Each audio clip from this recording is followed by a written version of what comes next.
Hello everyone, it's me, Anthony Couch, a guitarist on YouTube. Improvisation, that's what this video is all about. Chances are you've given it a go, you might not be happy with the results. So in this video I've got 5 exercises that aim to improve your improv. But first, before I get going, I'd like to know down there in the comments, you know we listen to rock and metal, and the thing with those kind of bands is when you go and see them live, they play note for note as it was back then on those original albums 20, 30 years ago, however many years ago. So I want to know down there in the comments, do you like listening to improvised music? And if so, who are your favourite improvisers? Let me know down there.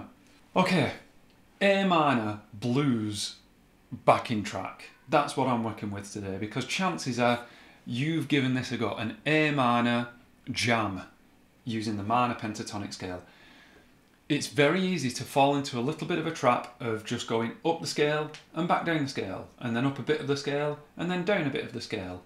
That gets a lot of the job done, but I've got these exercises that are going to aim to get you thinking about other things, that aim to get you out of that funk. Do people still say that? To get you out of that funk. These are in no particular order. Run the arpeggios. I can't stress this one enough. 12 bar blues in A minor. I've got the chords here of A minor, D minor and E dominant 7. So what you're about to hear me do now is over the backing track play those. I'm just going to play the A minor arpeggio, then the D minor arpeggio. I actually go with an E major arpeggio over this one. The reason why I think this is important is because no matter if you use the arpeggios or not, it's still going to get your ear tuned in to the chord progression underneath and, more importantly, the notes over the top. So when you go back to just playing, to improving, you will be starting to naturally hone in on those notes, those target notes. So to do that, to get to that level, you have to understand and get used to how those target notes sound. So that's what this is. Have a listen.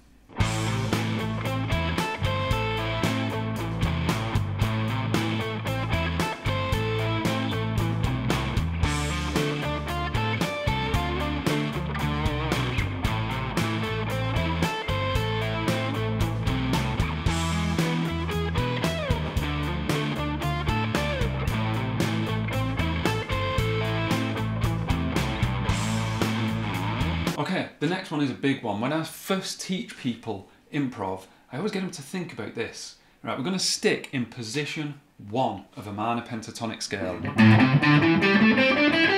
Chances are that's the first position, first scale that you learned. Definitely was the first one that I learned. It's the first one that I tend to teach as well. Within that scale, there are 3 A's. And A is important because that's the key we're in. The,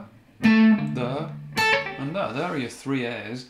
I refer to those as full stops. When you announce a phrase, a really strong way of ending that phrase is to land on a full stop or an A. Things like, there is an A.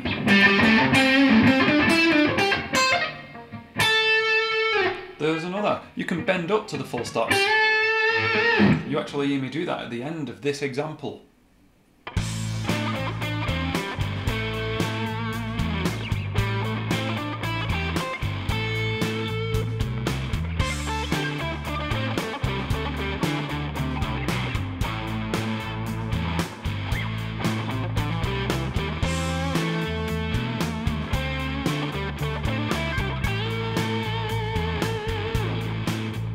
Okay, sequences. Sequences. It's a very mathematical way of playing and thinking about scales. Really good for your playing. If you've got the scale going up, and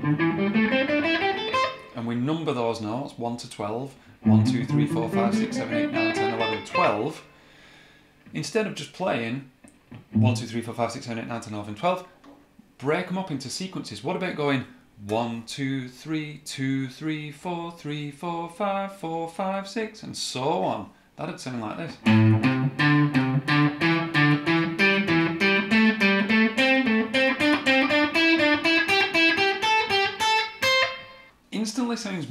vertical.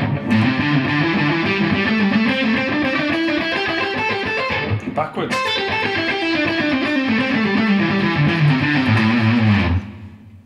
It breathes new life into those scales. So if you're concerned that you're just running up and down scales, use some of that, some sequences. That was just threes. What about fours? I'm going to do fours descending. 1, 2, 3, 4. 1.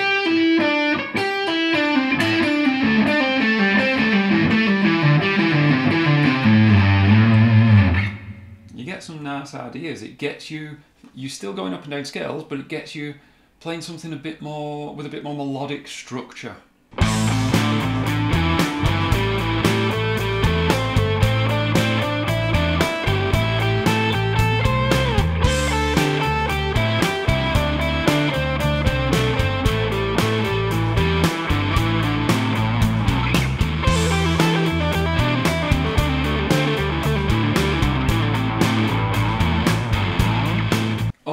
Okay then, what about this one? Rhythm only.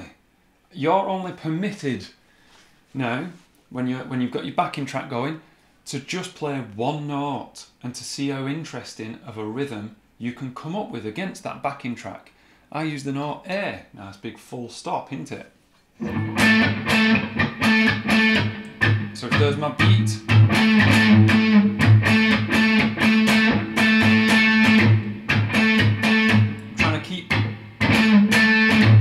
attention by making it as interesting as possible, and it's just one note.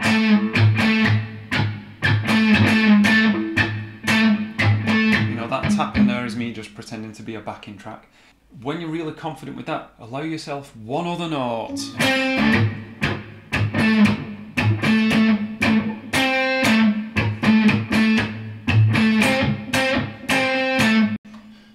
It's a really good way of making sure that you think about rhythm, even when you go back to just improvising and not concentrating on it, it'll seep into your playing.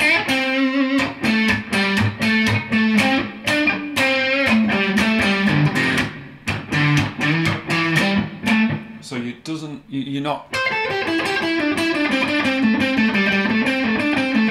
which is fine, but the rhythm is just boring.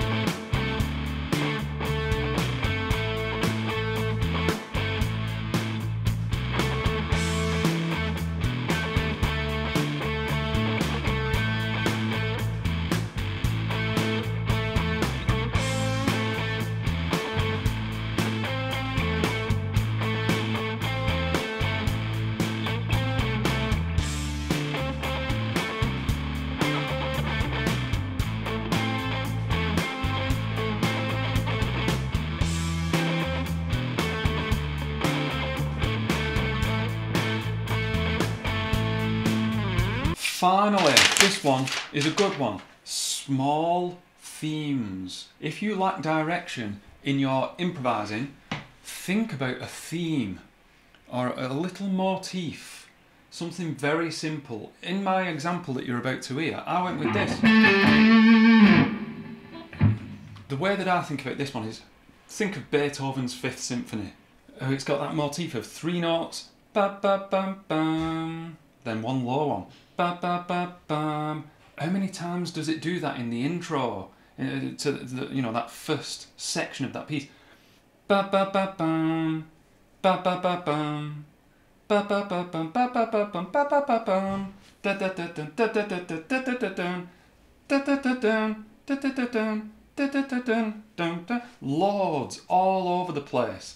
That's the idea. I'm not going to say I'm musical genius like Beethoven, but I do something similar with this little phrase. It might not be the notes A, G, A, might be up here. Oh. But I've definitely got that da-da-da idea, and I chuck that in more often than I would in a normal improv, just to illustrate it. Think about adding in these small themes to your exercises.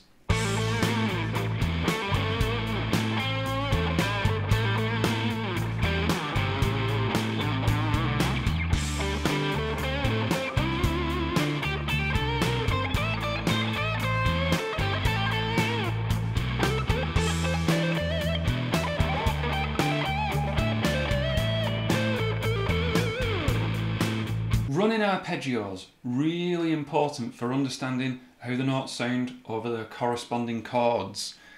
Got those big full stops landing on an A when you want to have made your point and you want to end your phrase.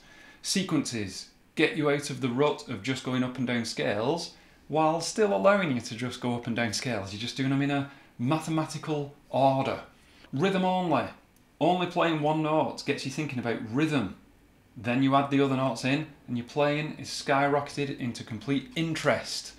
Then the small themes. The small themes where you take a very small theme and move it around low, high, different note, yeah, different place. Give it a go. Give it a go.